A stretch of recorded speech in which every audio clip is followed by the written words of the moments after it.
Hi ಎಲ್ರಿಗೂ ನಮಸ್ಕಾರ. ನಾನು ಸೂರ್ಯ ಮಾತಾಡ್ತಾ ಇದ್ದೀನಿ. ನನ್ನ ವಿಲೋಚನಾ ಎಂಟರ್ಟೈನ್ಮೆಂಟ್ ಯೂಟ್ಯೂಬ್ ಚಾನಲ್ಗೆ ಎಲ್ರಿಗೂ ವೆಲ್ಕಮ್.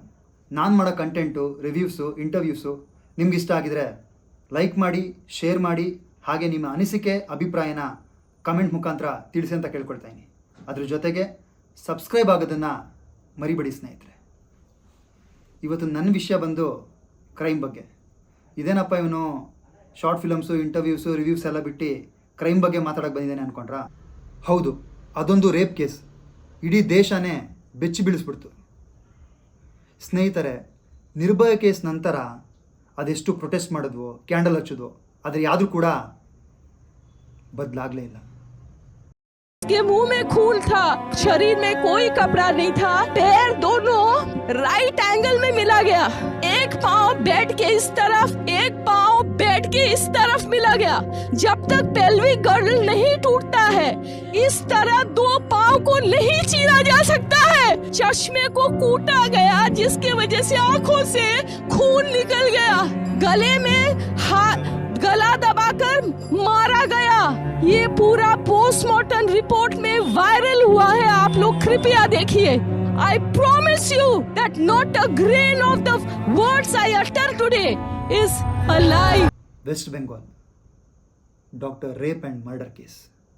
ಆ ಹೆಣ್ಮಗುನ ರೇಪ್ ಮಾಡಿ ಚಿತ್ರಿಂಸೆ ಕೊಟ್ಟು ಕೊಂದಾಕಿದ್ದಾರೆ ಸ್ನೇಹಿತರೆ.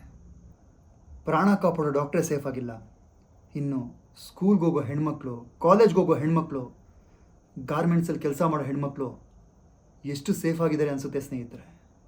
ನಮಗೆ ಇಂಡಿಪೆಂಡೆನ್ಸ್ ಬಂದು 78 ಇಯರ್ಸ್ ಆಯಿತು. ಯಾವ ಖುಷಿಗೋಸ್ಕರ ಇದನ್ನು ಆಚರಣೆ ಮಾಡಬೇಕೋ ಗೊತ್ತಾಗ್ತಿಲ್ಲ. ಹೆಣ್ಮಕ್ಳಿಗಿನ್ನೂ ಸ್ವಾತಂತ್ರ್ಯ ಸಿಕ್ಕಿಲ್ಲ ಸ್ನೇಹಿತರೆ. ಇವಾಗ ವಿಷಯಕ್ಕೆ ಬರ್ತೀನಿ. ಹೈಕೋರ್ಟ್ ವಿಕ್ಟಿಮ್ ಐಡೆಂಟಿಟಿಯನ್ನು ರಿವೀಲ್ ಮಾಡಬೇಡಿ ಅಂತ ಹೇಳಿದ್ದಾರೆ. ಹಾಗಾಗಿ ನಾನು ಅವ್ರ ಹೆಸರನ್ನ ಡಾಕ್ಟರ್ ಅಭಯ ಅಂತ ಹೇಳೋಕ್ಕೆ ಇಷ್ಟಪಡ್ತೀನಿ. ಡಾಕ್ಟರ್ ಅಭಯ ವೆಸ್ಟ್ ಬೆಂಗಾಲಲ್ಲಿರೋ ಆರ್ಜಿಕರ್ ಮೆಡಿಕಲ್ ಕಾಲೇಜಲ್ಲಿ ಓದ್ತಾಯಿದ್ರು.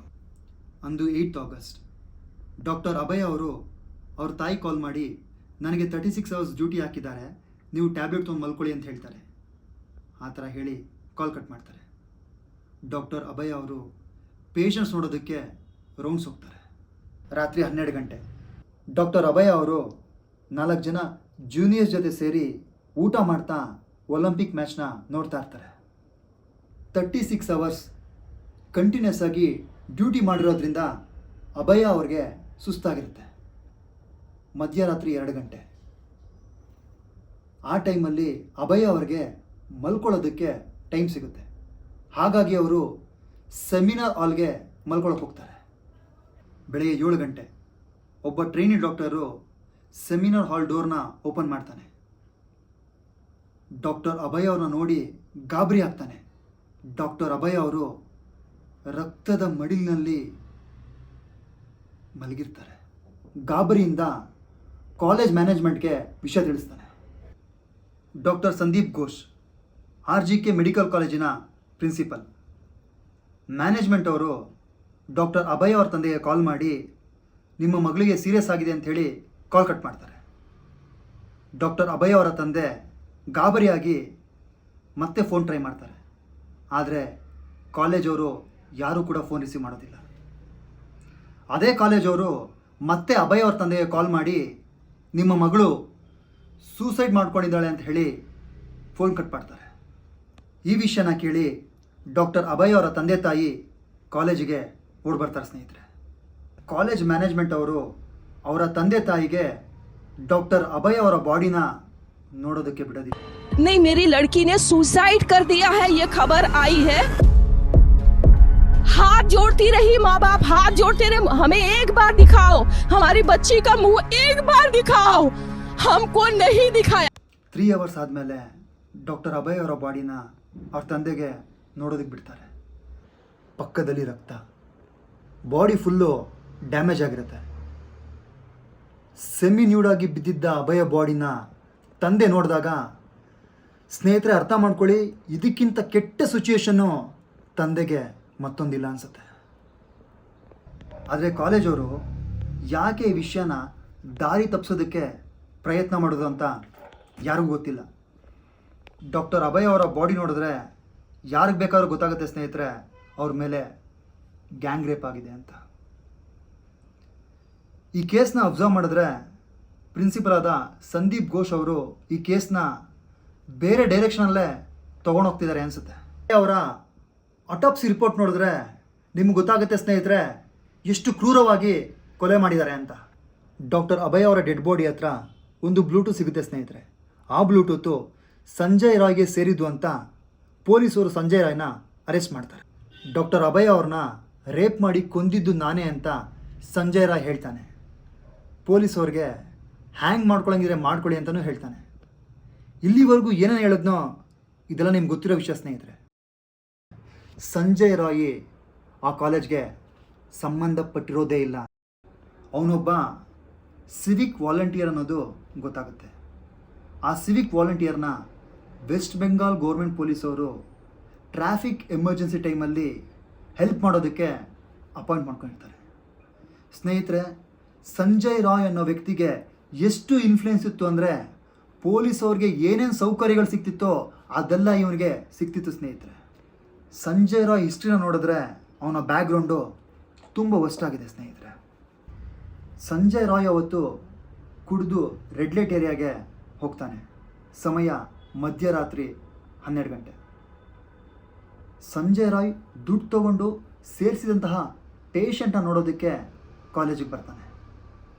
ಪೇಷಂಟ್ಸ್ನ ಮಾತಾಡಿಸಿ ಮತ್ತೆ ಕುಡಿದು ರೆಡ್ ಲೈಟ್ ಏರಿಯಾಗೆ ಹೋಗ್ತಾನೆ.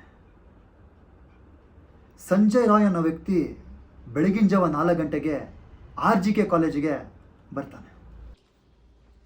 ಡಾಕ್ಟರ್ ಅಭಯನ ಸೆಮಿನಾರ್ ಹಾಲಲ್ಲಿ ಮಲಗಿದ್ದನ್ನ ನೋಡಿ ಸಂಜಯ್ ರಾಯ್ ಅನ್ನೋ ವ್ಯಕ್ತಿ ಸೆಮಿನಾರ್ ಹಾಲ್ಗೆ ಹೋಗಿ ಅಭಯನ ರೇಪ್ ಮಾಡ್ತಾನೆ ಅನ್ನೋದು ಹಳೆ ವಿಷಯ ಸ್ನೇಹಿತರೆ. ಆದರೆ ಈ ಕೇಸಲ್ಲಿ ಈಗ ಟ್ವಿಸ್ಟ್ ಮೇಲೆ ಟ್ವಿಸ್ಟ್ ಸಿಗ್ತಾ ಇದೆ. ಸಂಜಯ್ ರಾಯ್ ಒಬ್ಬನೇ ಈ ಕೇಸಲ್ಲಿ ಇದ್ದಾನೆ ಅಂತ ನಾನು ನೀವು ಎಲ್ಲ ಅಂದ್ಕೊಂಡಿದ್ವಿ. ಆದರೆ ಪಾಲಿಗ್ರಾಫಿ ಟೆಸ್ಟ್ ಮಾಡಿ ಚೆಕ್ ಮಾಡಿದಾಗ ಸತ್ಯ ಹೊರಗೆ ಬಂದಿದೆ. CBI ತನಿಖೆಯಲ್ಲಿ ಸಂಜಯ್ ರಾವ್ ಏನು ಹೇಳ್ದ ಅಂದರೆ ಅನ್ಎಕ್ಸ್ಪೆಕ್ಟೆಡ್ ಆಗಿ ನಾನು ಸೆಮಿನಾರ್ ಹಾಲ್ಗೆ ಹೋದೆ ಅಂತ. ಸಂಜಯ್ ರಾಯ್ ಅನ್ನೋ ವ್ಯಕ್ತಿ ಅವನ ಸ್ಟೇಟ್ಮೆಂಟಲ್ಲಿ ಏನು ಹೇಳ್ತಾನೆ ಅಂದರೆ ಅವತ್ತು ರಾತ್ರಿ ಒಬ್ಬ ಪೇಷಂಟ್ನ ಸೇರಿಸೋದಕ್ಕೆ ಹಾಸ್ಪಿಟ್ಲ್ಗೆ ಹೋಗ್ತಾನೆ. ಆ ಪೇಷಂಟ್ ಆರೋಗ್ಯದಲ್ಲಿ ಏರುಪೇರಾಗಿರುತ್ತೆ. ಅದನ್ನು ಅವ್ರ ಸಂಬಂಧಿಕರು ನೋಡಿ ಸಂಜಯ್ ರಾಯ್ಗೆ ಫೋನ್ ಮಾಡಿ ಹೇಳ್ತಾರೆ ಇಮಿಡಿಯೇಟಾಗಿ ಆಕ್ಸಿಜನ್ ತೊಗೊಂಬನ್ನಿ ಅಂತ. ಅದಕ್ಕೆ ಸಂಜಯ್ ರಾಯ್ ಆಯಿತು ಅಂತಲೂ ಹೇಳ್ತಾನೆ. ಆಕ್ಸಿಜನ್ಗೋಸ್ಕರ ಸಂಜಯ್ ರಾಯ್ ಗೊತ್ತಿರೋ ಡಾಕ್ಟರ್ನ ಹುಡ್ಕೊಂಡು ಹೋಗ್ತಾನೆ. ಆದರೆ ಆ ಡಾಕ್ಟರು ಅವನು ಸಿಗೋದಿಲ್ಲ. ಡಾಕ್ಟರ್ ಸಿಗದಿರೋ ಕಾರಣ ಸಂಜಯ್ ರಾಯ್ ಅನ್ನೋ ವ್ಯಕ್ತಿ ಹಾಸ್ಪಿಟ್ಲು 3rd ಫ್ಲೋರ್ಗೆ ಹೋಗ್ತಾನೆ. ಅವನು ಗೊತ್ತಿರೋ ಡಾಕ್ಟರು ಅಲ್ಲಿರೋದಿಲ್ಲ. ಡಾಕ್ಟರ್ನ ಹುಡುಕ್ತಾ ಸಂಜಯ್ ರಾಯ್ ಅನ್ನೋ ವ್ಯಕ್ತಿ ಸೆಮಿನಾರ್ ಹಾಲ್ಗೆ ಹೋಗ್ತಾನೆ. ಇಲ್ಲಿ ನಮಗೆ ಹುಟ್ಟಿರೋ ಪ್ರಶ್ನೆ ಏನಂದರೆ ಸಂಜಯ್ ರಾಯ್ ಅನ್ನೋ ವ್ಯಕ್ತಿ ಅವತ್ತು ಆ ರೋಗಿಯ ಆಕ್ಸಿಜನ್ಗೋಸ್ಕರ ಪರದಾಡ್ತಿದ್ನ ಅಥವಾ ಇದರಿಂದ ಬೇರೆ ಏನಾದರೂ ಕತೆ ಇದೆಯಾ ಅಂತ. ಇದನ್ನು ನೋಡಿ ಸಂಜಯ್ ರಾಯ್ ಅನ್ನೋ ವ್ಯಕ್ತಿ ಗಾಬರಿಯಿಂದ ಓಡೋಕ್ಕೆ ಶುರು ಮಾಡ್ತಾನೆ. ಓಡಬೇಕಾದ್ರೆ ಅವನ ಕತ್ತಲ್ಲಿದ್ದ ಬ್ಲೂಟೂತ್ ಡಿವೈಸ್ ಕೆಳಗೆ ಬೀಳುತ್ತೆ. ಅಸಲಿಗೆ ಈ ಟ್ರೈನಿ ಡಾಕ್ಟರ್ ಯಾರು ಅಂತ ಘಟನೆ ನಡೆಯೋದಕ್ಕಿಂತ ಮುಂಚಿತವಾಗಿ ನನಗೆ ಗೊತ್ತಿಲ್ಲ ಅಂತ ಹೇಳಿಕೆ ಕೊಡ್ತಾನೆ ಸ್ನೇಹಿತರೆ. ಅಷ್ಟೇ ಅಲ್ಲದೆ ಸಂಜಯ್ ರಾಯ್ ಅನ್ನೋ ವ್ಯಕ್ತಿ RGK ಮೆಡಿಕಲ್ ಕಾಲೇಜ್ಗೆ ಹೋದಾಗ ಅಲ್ಲಿ ಯಾವ ಸೆಕ್ಯೂರಿಟಿ ಗಾರ್ಡು ಇಲ್ಲ ಅಂತ ಹೇಳ್ತಾನೆ. ನನ್ನ ಯಾರು ಸ್ಟಾಪು ಮಾಡಿಲ್ಲ ಅಂತ ಹೇಳ್ತಾನೆ. ಸಂಜಯ್ ರಾಯ್ ಸ್ಟೇಟ್ಮೆಂಟ್ ನಂತರ ಈ ಕೇಸಲ್ಲಿ ಸುಮಾರು ಜನ ಇನ್ವಾಲ್ವ್ ಆಗಿದೆ ಅಂತ ಗೊತ್ತಾಗ್ತಿದೆ ಸ್ನೇಹಿತರೆ. ಆಲ್ರೆಡಿ 5 ಜನನ ಪೊಲೀಸ್ ಕಸ್ಟಡಿ ತೊಗೊಂಡಿದೆ. ಆ 5 ಜನರ ಬಗ್ಗೆ ಹೇಳ್ತಾ ಹೋಗ್ತೀನಿ ಸ್ನೇಹಿತರೆ. RGK ಮೆಡಿಕಲ್ ಕಾಲೇಜಿನಲ್ಲಿ ಕೆಲವೊಂದು ರಹಸ್ಯಗಳು ಡಾಕ್ಟರ್ ಅಭಯ ಅವರಿಗೆ ಗೊತ್ತಿತ್ತು. ಇದೇ ಅವ್ರ ಜೀವಕ್ಕೆ ಮುಳುವಾಯಿತು ಅನಿಸುತ್ತೆ. ಈ 5 ಜನರಲ್ಲಿ ವಿಪ್ಲವ್ ಸಿಂಗ್ ಒಬ್ಬ. ವಿಪ್ಲವ್ ಸಿಂಗ್ ಕಂಡ್ರೆ ಡಾಕ್ಟರ್ ಅಭಯಗೆ ಭಯ. ಸ್ನೇಹಿತರೆ, RGK ಮೆಡಿಕಲ್ ಕಾಲೇಜಿನಲ್ಲಿ ನಡೀತಿದ್ದ ಚಟುವಟಿಕೆಗಳಲ್ಲಿ ವಿಪ್ಲವ್ ಸಿಂಗ್ ಭಾಗಿಯಾಗಿರ್ತಿದ್ದ. ಆ ಹಾಸ್ಪಿಟಲಲ್ಲಿ ಫಾರ್ಮರ್ ಪ್ರೊಫೆಸರ್ ಆಗಿದ್ದ ಡಾಕ್ಟರ್ ಅಖ್ತರ್ ಅಲಿ ಏನು ಹೇಳಿದ್ರು ಅಂದರೆ, ಸಂಜಯ್ ರಾಯ್ ಮತ್ತು ಅಖ್ತರ್ ಅಲಿ ಖಾನ್ನ ಸಂದೀಪ್ ಘೋಷ್ ಅನ್ನೋ ವ್ಯಕ್ತಿ ಬಾಡಿಗಾರ್ಡ್ಸ್ ಆಗಿ ಯೂಸ್ ಮಾಡ್ತಿದ್ದ ಅಂತ ಹೇಳಿದ್ರು. ಸಂಜಯ್ ರಾಯ್ ಮತ್ತು ಅಖ್ತರ್ ಅಲಿ ಖಾನ್ ನಡುವೆ ತುಂಬ ರಹಸ್ಯಗಳಿದೆ ಅಂತ ಹೇಳ್ಬೋದು ಸ್ನೇಹಿತರೆ.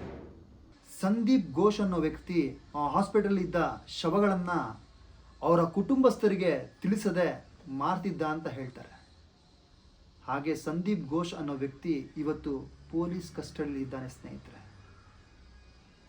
ಅವನು ಬಚ್ಚಿಟ್ಟಿರೋ ಎಷ್ಟೋ ವಿಷಯಗಳು ಇನ್ನೂ ಹೊರಗೆ ಬಂದಿಲ್ಲ. ಡಾಕ್ಟರ್ ಅಭಯನ ಅಷ್ಟು ಕ್ರೂರವಾಗಿ ಸಾಯಿಸೋಕೆ ಮುಖ್ಯ ಕಾರಣ ಸಂದೀಪ್ ಘೋಷ್ ಅಂತ ಹೇಳ್ಬೋದು ಸ್ನೇಹಿತರೆ. ವಾಸ್ತವವಾಗಿ ಡಾಕ್ಟರ್ ಅಭಯಗೆ ಸಂದೀಪ್ ಘೋಷ್ ಮಾಡ್ತಿದ್ದ ಇಲ್ಲಿಗಲ್ ಆಕ್ಟಿವಿಟೀಸ್ ಬಗ್ಗೆ ಕಂಪ್ಲೀಟ್ ಆಗಿ ಗೊತ್ತಿತ್ತು ಸ್ನೇಹಿತರೆ. ಆದ್ದರಿಂದ ಡಾಕ್ಟರ್ ಅಭಯನ ಸಾಯಿಸೋಕೆ ಸಂದೀಪ್ ಘೋಷೇ ಪ್ಲ್ಯಾನ್ ಮಾಡಿದ್ದಾನೆ ಅನ್ನೋದು ಎಲ್ಲರಿಗೂ ಪ್ರಶ್ನೆ ಕಾಡುತ್ತೆ ಸ್ನೇಹಿತರೆ. ಈ ಕೇಸಲ್ಲಿ ನನಗೇನೇನು ಗೊತ್ತಿತ್ತೋ ಅದೆಲ್ಲ ನಿಮ್ಮ ಮುಂದೆ ಹೇಳಿದ್ದೀನಿ. ಡಾಕ್ಟರ್ ಅಭಯ ಅವ್ರಿಗೆ ನ್ಯಾಯ ಸಿಗಬೇಕು ಅಂದರೆ ಜಸ್ಟಿಸ್ ಫಾರ್ ಅಭಯ ಅಂತ ಕಮೆಂಟ್ ಮಾಡಿ. ಹಾಗೆ ನನ್ನ ವಿಲೋಚನಾ ಚಾನಲ್ನ ಯಾರ ಸಬ್ಸ್ಕ್ರೈಬ್ ಆಗಿಲ್ಲ ದಯವಿಟ್ಟು ಸಬ್ಸ್ಕ್ರೈಬ್ ಆಗಿ. ನಿಮ್ಮ ಪ್ರೀತಿ ವಿಶ್ವಾಸ ಹಾರೈಕೆ ಸದಾಕಾಲ ನನ್ನ ಮೇಲೆ ಹಾಗೂ ನನ್ನ ವಿಲೋಚನಾ ಎಂಟರ್ಟೈನ್ಮೆಂಟ್ ಯೂಟ್ಯೂಬ್ ಚಾನಲ್ ಮೇಲೆ ಇರಲಿ ಅಂತ ಕೇಳ್ಕೊಳ್ತಾ ಇದ್ದೀನಿ. ಥ್ಯಾಂಕ್ ಯು ಸ್ನೇಹಿತರೆ. ಬಾಯ್.